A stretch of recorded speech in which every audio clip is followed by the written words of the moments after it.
Have I told you when my business took off, when I started being more successful or successful as a mortgage loan originator? It was when I had a system. And this is part of my system. Reading guidelines is part of my system. And I am so glad to be working with Churchill Mortgage. I would love for, if you're in North Carolina and you're interested in, you've got some experience. I don't need a brand new person, but if you've got some experience, you're a self-generating mortgage loan officer.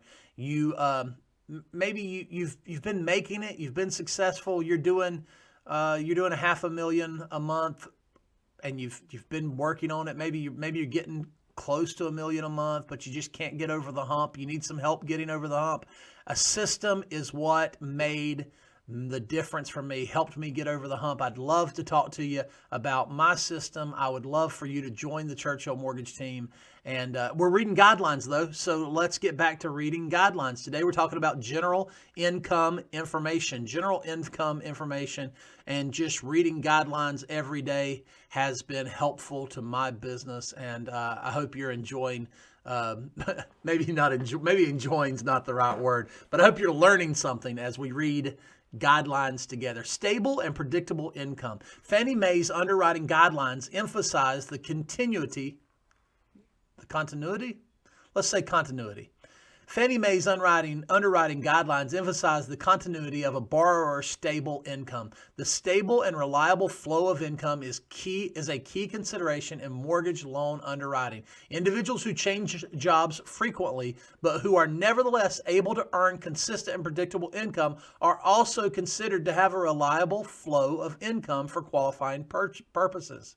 To demonstrate the likelihood that a consistent level of income will continue to be received for borrowers with less predictable sources of income, to demonstrate the likelihood that a consistent level of income will continue to be received for borrowers with less predictable sources of income, the lender must obtain information about prior earnings.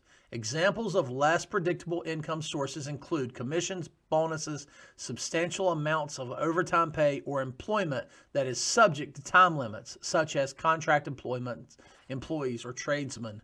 Let's talk about variable income. All income that is calculated by an averaging method must be reviewed to assess the borrower's history of receipt, the frequency of payment, and the trending of the amount of income being received.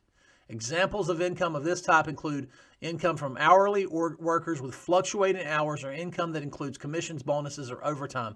I kind of feel like I've done this in another video, so let's just keep moving along. Stable and predictable. The history of receipt, 2 or more years of receipt of a particular type of variable income is recommended. However, if it's been received 12 to 24 months, it may be considered. Frequency of payment is an issue: weekly, bi-weekly, monthly.